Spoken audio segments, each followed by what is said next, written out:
So far, in our introduction to Hosea, we've looked at the background of the prophet and his book. Now, let's turn to an overview of the content and structure of the book of Hosea. Unfortunately, many evangelicals tend to overlook the historical setting in which Hosea first received his prophecies. They also tend to focus on smaller units of the book as if they stand apart from each other. To be sure, these ahistorical and atomistic approaches have yielded many insights into the book of Hosea. But to add to these insights, we'll pursue a different strategy. We'll see that the historical settings of Hosea's ministry are crucial to understanding his prophecies. And rather than focusing on smaller units in isolation from each other, we'll explore the logical connections among the larger units throughout Hosea's book. This strategy will help us to see more clearly how Hosea designed his book to give wisdom to those in Judah who first received it, and it will also help us to see how we are to learn wisdom from the book of Hosea today. Put yourself in Hosea's place again. Unlike some other prophets who had relatively short ministries, Hosea received revelations from God for more than 60 years or so. From the last decade of Jeroboam II's reign to the reign of Hezekiah. Over these decades, God disclosed many things to him, probably much more than what appears in the 14 short chapters of his book. To understand how Hosea formed his book, we must keep in mind that God didn't reveal all of Hosea's prophecies at the same time. As we've already explained, God gave Hosea revelations as the kingdom of Israel faced Assyria's rise to power in 744 BC, Assyria's invasion in 732 BC, and Assyria's invasion in 722 BC. If we fail to keep these different historical settings in mind, it will appear that Hosea contradicted himself on a number of occasions, especially in his prophecies about Judah. But in reality, we'll see that Hosea's prophetic outlooks changed over time because he addressed changing circumstances.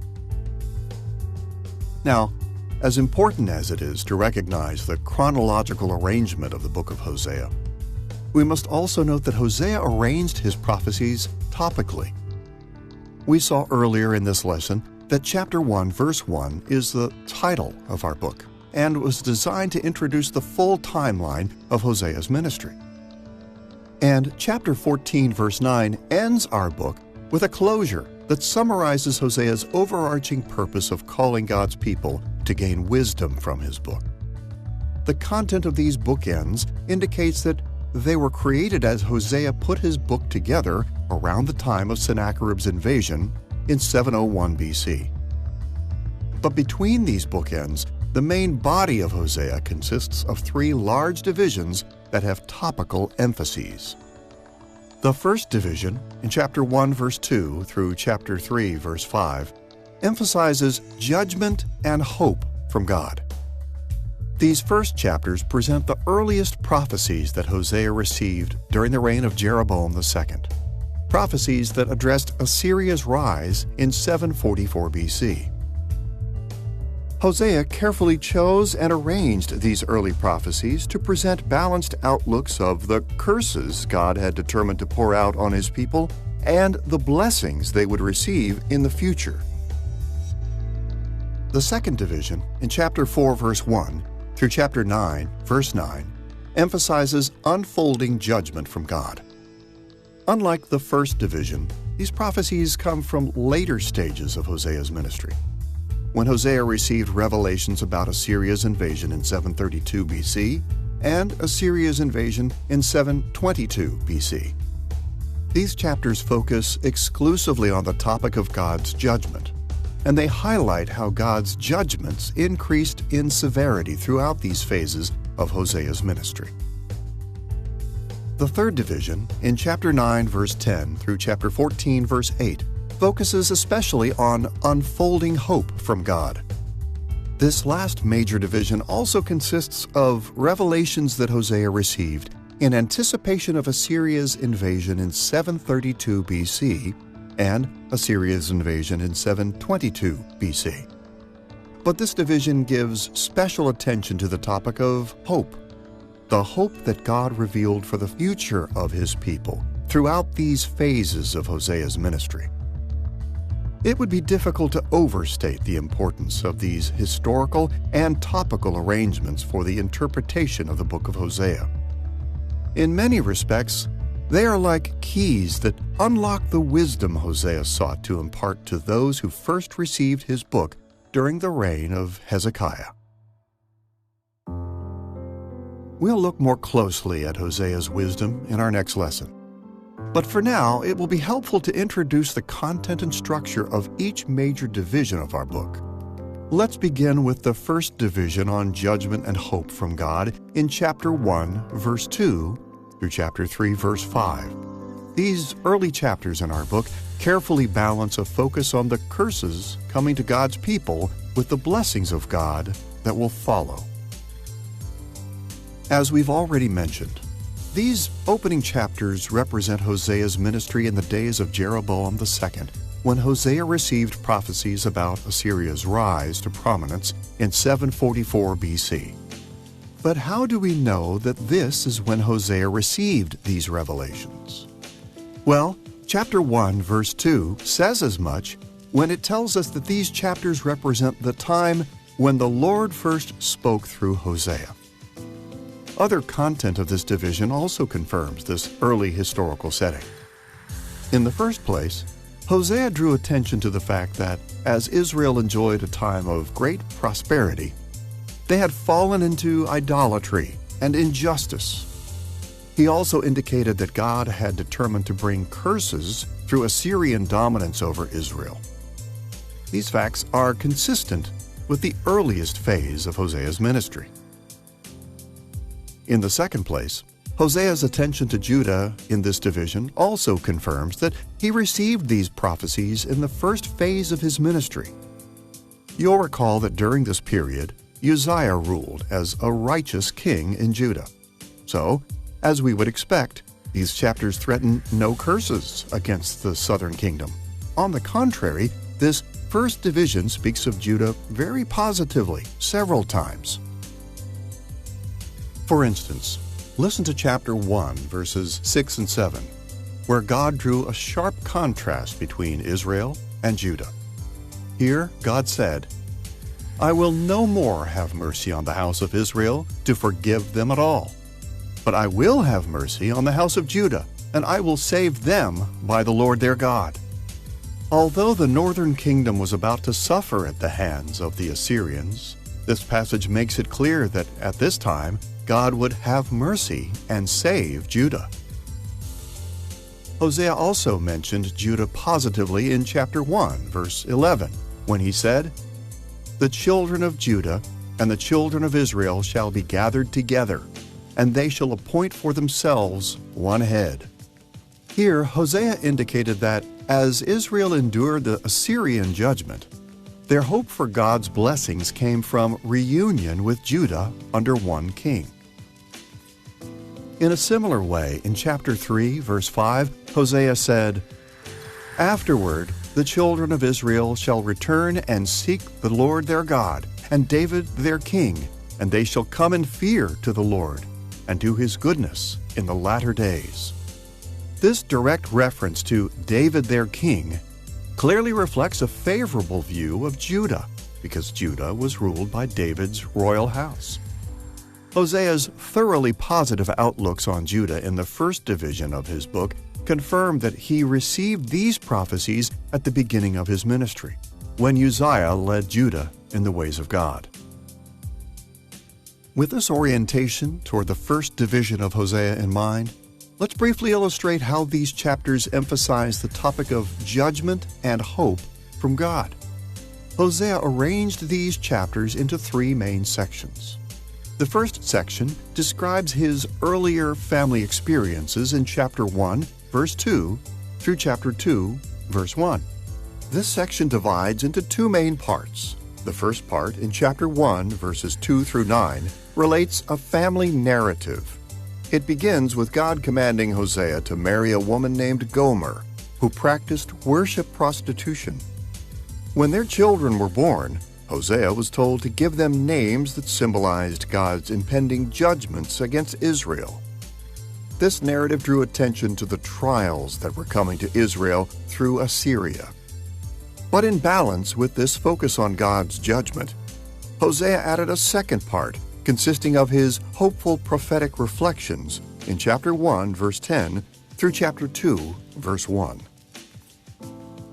As just one example, in chapter 1, verse 10, Hosea revealed this: "The number of the children of Israel shall be like the sand of the sea, and in the place where it was said to them, 'You are not my people,' it shall be said to them, 'Children of the living God.'"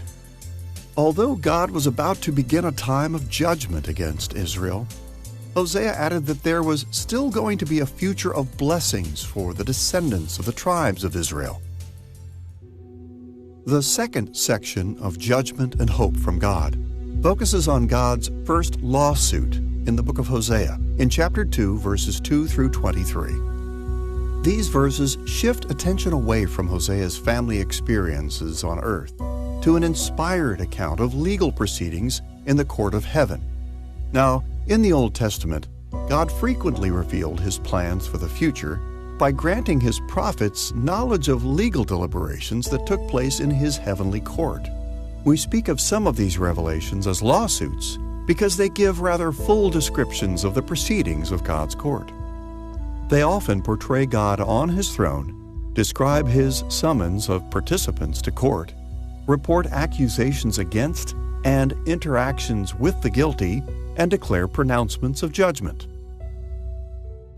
A number of the prophetic judgment speeches could be said to take the form of a covenant lawsuit. The idea of a covenant lawsuit is based on international diplomacy, and our best exemplars of it are in Hittite diplomatic letters that we have, where the Hittite diplomat goes to the vassal nation and prosecutes the terms of the treaty that was signed onto by the vassal king but is now being violated. The prophet assumes that sort of role, and there's a number of key passages that have a fuller exemplification of those elements. In its fullness, those elements would include a summons to the defendants and witnesses. Then there would be an element that follows that gives a history of the covenant relationship between the suzerain, the great king, and the vassal king, followed by an indictment of the vassal for violating the treaty, which in turn would be followed by either a threat or a sentence for that violation of the treaty. This first heavenly lawsuit in the book of Hosea begins in chapter 2, verse 2, with God's summons of Israel to court, using these words: "Rebuke your mother, rebuke her." To modern audiences, this may seem like an odd summons to court, but the word rebuke here translates the Hebrew verb rev. This term was often used in prophetic books for a legal contention or lawsuit in the court of heaven. The mother in view was Samaria, the capital of the kingdom of Israel where Israel's leaders resided. So in effect, God summoned the people of Israel to enter a heavenly lawsuit against their leaders living in Samaria, a lawsuit over which God himself would preside. Throughout this lawsuit, God alluded to ways in which Israel behaved like Hosea's wife Gomer. Gomer was unfaithful to Hosea and brought trials on her children. And the leaders of Israel were unfaithful to God and brought trials to the kingdom of Israel. But in this lawsuit, Hosea didn't simply report that God sentenced the kingdom of Israel to suffer the curses of his covenant. He also reported that God would one day woo Israel back to himself. After a time of judgment, God would restore Israel to himself and have mercy on the northern tribes. Following this account of the heavenly court, Hosea ended his focus on divine judgment and hope with a description of his later family experiences in chapter 3, verses 1 through 5. In parallel with the account of his earlier family experiences, Hosea began with an autobiographical family narrative in chapter 3, verses 1 through 3. His wife had returned to her former way of life as a worship prostitute, but God commanded Hosea to show love to her again. So Hosea purchased Gomer and brought her home. This brief narrative is then followed by Hosea's second set of hopeful prophetic reflections in chapter 3, verses 4 and 5. In these verses, Hosea explained that the kingdom of Israel would endure troubles from God for a period of time. But a day would come in the future when Israel's relationship with God would result in great blessings for Israel. فهوشع كانوا بيمثل الله في المشهد. In this analogy, Hosea, a prophet honored among his people, represents God. Of course, God is much greater than Hosea, but it's a metaphor. On the other hand, the adulterous woman represents the people of Israel. They committed adultery by leaving the Lord and worshiping other gods.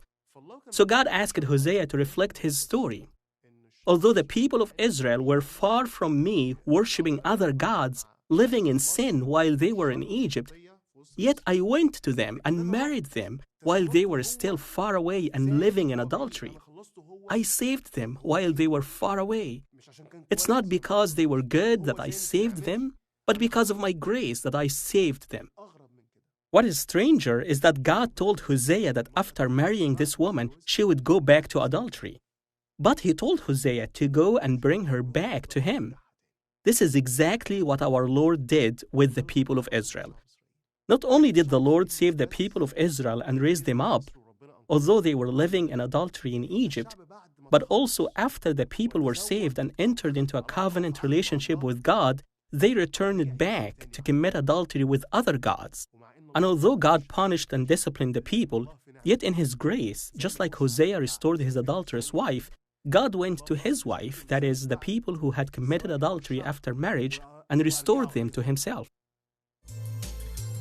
On the whole, then, by collecting and arranging some of the revelations he received in the earliest phase of his ministry, Hosea presented a carefully balanced point of view to Judah's leaders in Hezekiah's day.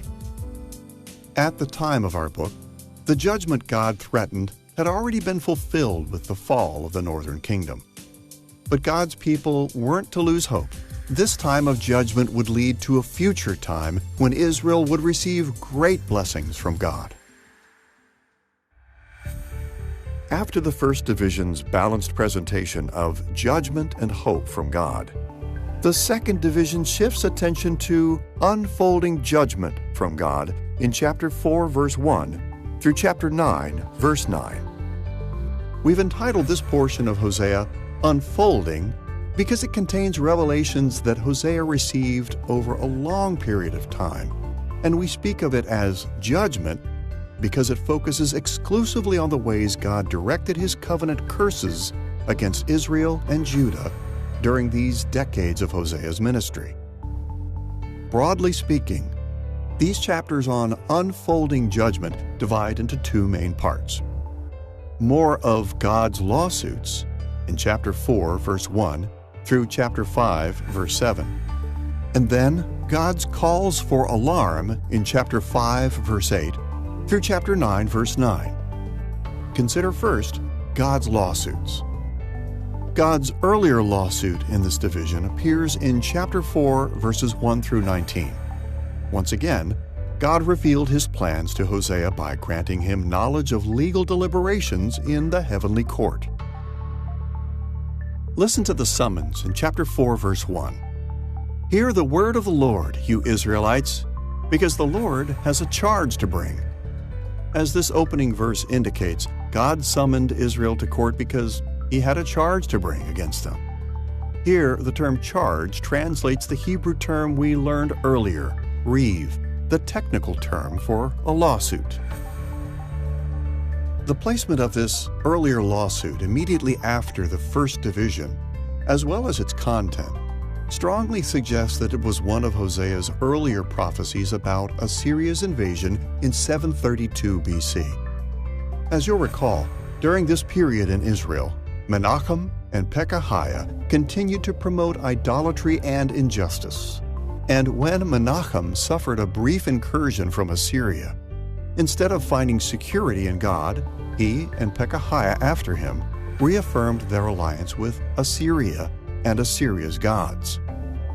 Throughout this lawsuit, God accused Israel precisely of these sorts of sins. And not surprisingly, God announced that he would bring curses on Israel in the form of severe Assyrian aggression, most likely referring to the invasion of 732 BC. The strongest evidence for this historical setting is the one thing Hosea said about Judah in this earlier lawsuit. Listen to what Hosea wrote in chapter 4, verse 15. "Though you play the whore, O Israel, let not Judah become guilty." As we can see here, at this time, God drew a sharp contrast between conditions in Israel and conditions in Judah. Israel was guilty of being unfaithful to God, but God merely warned Judah not to become like northern Israel. This contrast between Israel and Judah reminds us of the conditions in Judah when Uzziah and Jotham ruled as righteous kings. So before the invasion of 732 BC, God declared no curses against Judah. This brings us to God's later lawsuit in chapter 5, verses 1 through 7. Here we see another scene of the heavenly court. Listen to the way chapter 5, verse 1 summons the accused to court. "Hear this, you priests. Pay attention, you Israelites. Listen, O royal house. This judgment is against you." Although this passage doesn't use the technical term reeve, we see here that God summoned the guilty to court, the priests, the Israelites, and the royal house, and announced that the purpose of this summons was judgment, or mishpat in Hebrew. Like the word reeve, this term refers to legal deliberations in the court of heaven. The content of this later lawsuit indicates that it originated when Hosea received and delivered later prophecies as Assyria's invasion in 732 BC grew closer. Chapter 5, verse 1 points to this historical orientation when it mentions that Israel's nobles oppressed the people at Mizpah and Tabor. This is important because archaeological evidence indicates that these sites remained under Israel's control only until 732 BC, when Tiglath-Pileser III invaded Israel and annexed them. It's also notable that in chapter 5, verse 13, God accused Israel of vainly appealing for help from Tiglath-Pileser III, or the Great King, as he's called in this verse. You'll remember that in Israel at this time, King Pekah continued in idolatry and injustice. He also formed an alliance with Syria, the Syrian-Israelite coalition, to resist paying tributes to Assyria. So God's later lawsuit warned that curses against Israel were coming through a decimating Assyrian attack. Once again, the most important evidence for this historical setting is Hosea's attention to Judah. As we mentioned earlier in this lesson, Ahaz became king of Judah just before the Syrian-Israelite coalition. But unlike his father and grandfather, Ahaz promoted idolatry and injustice in Judah. He also made an alliance with the Assyrians and their gods for protection against his foes. And as a result, in this later lawsuit, God threatened curses against Judah for the first time. Listen to the way chapter 5, verse 5 addresses Judah. "The Israelites stumble in their sin.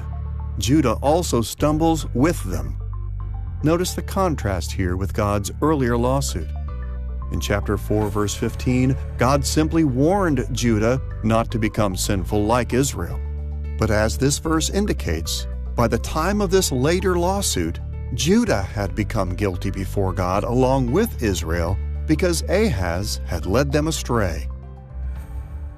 Syria and Israel, that coalition, actually attacked Judah in the days of Ahaz and tried to force Judah to join them in that coalition to resist Assyria. Now, the result of that was predictable. The Assyrians didn't like it. And as a result, the Assyrians came in just years later and absolutely decimated Syria and brought Israel to its knees and made them vassals that owed great tribute to the kingdom of Assyria. And in fact, the southern kingdom itself suffered because not only were they attacked by this coalition, but they submitted themselves for protection to the empire of Assyria. The prophet Isaiah had actually told Ahaz, don't do that. You seek help from the Lord, and he will protect you from this great coalition that's attacking you. But Ahaz refused. He said, no, I need help from something that I can see, and that's the Assyrian Empire. So at that time, then, Judah itself became a vassal nation of the empire of Assyria. Following God's lawsuits, Hosea's prophecies about unfolding judgment turn to God's calls for alarm in chapter 5, verse 8, through chapter 9, verse 9. In ancient Israel, armies were often called into battle by blowing a hollowed ram's horn, shofar in Hebrew, or a silver trumpet, chatzotzrah in Hebrew. And on a number of occasions, God himself announced or recalled battles by referring to this practice. In this section, we find two such calls. The first call for alarm appears in chapter 5, verse 8, through chapter 7, verse 16. It begins in chapter 5, verse 8, with the words, blow the horn, shofar, in Gibeah, the trumpet, chatzotzrah, in Ramah. When we examine the content of this first call for alarm, it appears that it originated with Hosea's earlier prophecies about Assyria's invasion in 722 BC. As evidence, two passages allude to Assyria's previous invasion in 732 BC. Chapter 5, verse 11 mentions how the Assyrians had already oppressed and crushed Israel.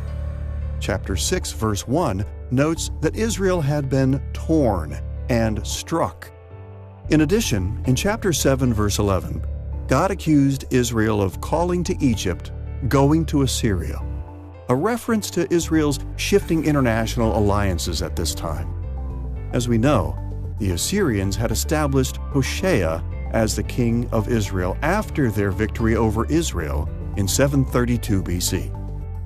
Hosea continued in idolatry and injustice, and for a period of time, he enthusiastically maintained his alliance with Assyria. But he later sought freedom from Assyrian domination by turning to Egypt for protection. Hosea exposed the dire consequences of these sins by warning that more curses were coming from God, curses that arrived in the form of Assyria's devastating invasion in 722 BC. The historical setting is also supported by the special attention these chapters give to the kingdom of Judah. At this time, Ahaz ruled in Judah and led Judah into idolatry and injustice. And rather than trusting in God, Ahaz sought protection from his foes through an alliance with Assyria and its gods. As a result, these chapters give a lot of attention to God's curses against Judah.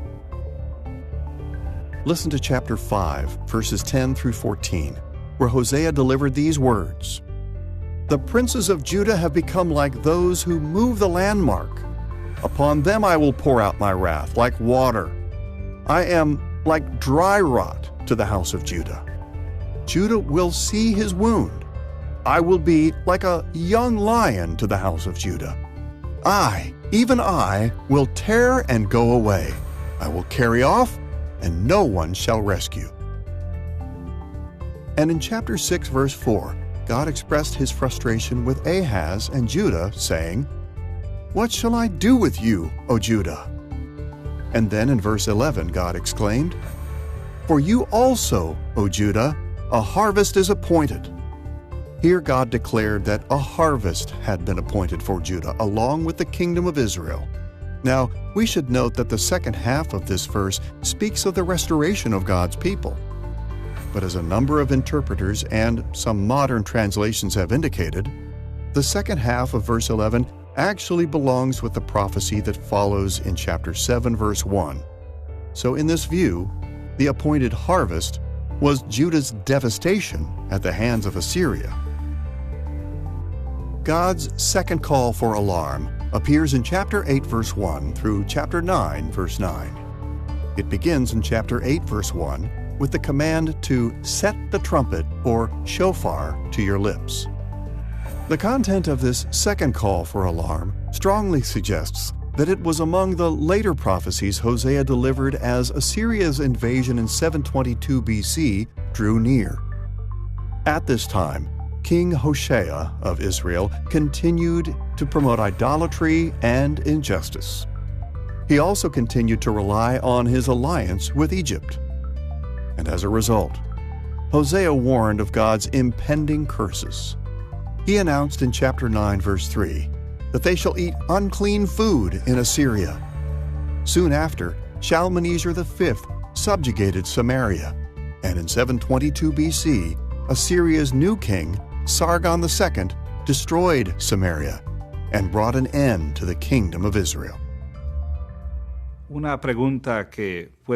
question that can leave many people perplexed is, how is it that God would allow his own people to fall into the hands of pagans like the Assyrians? Well, Hosea means to respond to this question by showing that the judgments were deserved. God had warned his people time and again. God had sent prophets. God had told them that there would be consequences for their disobedience, for their unfaithfulness. Nevertheless, they didn't want to repent of their unfaithfulness to the covenant, as Hosea shows graphically in his book. So Hosea writes to tell them that, you all who are suffering, it was well earned. God warned you, and you did not want to repent. So there was no other remedy than to carry out the judgment that God had warned about much earlier. This historical setting is also confirmed by what this passage says about Judah. During these last years of Israel's existence, Ahaz and Hezekiah were co-regents in Judah. Hezekiah began to turn Judah away from Ahaz's idolatry and injustice. And in this regard, he was a true reformer. But Hezekiah also trusted in his own strength to resist Assyria by fortifying Judah against attack. And he sought an alliance with Egypt and Egypt's gods, rather than turning to God. These actions led God to announce that Judah was going to face even more curses through Assyria. As God put it in chapter 8, verse 14, Judah has multiplied fortified cities. So I will send a fire upon his cities, and it shall devour her strongholds. This prophecy was fulfilled approximately 2 decades later in 701 BC, when Sennacherib invaded Judah, destroying most of its cities and laying siege to Jerusalem. As you can imagine, all of these prophecies of judgment had many implications for Israel and Judah when Hosea first received them. At every step, they warned of approaching judgment and called for repentance. But later on, when Hosea formed these prophecies into the second division of his book, these threats of judgment had already been fulfilled. Israel had fallen to Assyria in 722 BC, and Assyria had attacked and destroyed much of Judah during Hezekiah's reign. Still, these prophecies had an abundance of wisdom to teach Judah's leaders in Hezekiah's day. They not only explained in some detail why God had destroyed the kingdom of Israel, but they also explained why God had sent Assyria with such devastating force against Judah as well.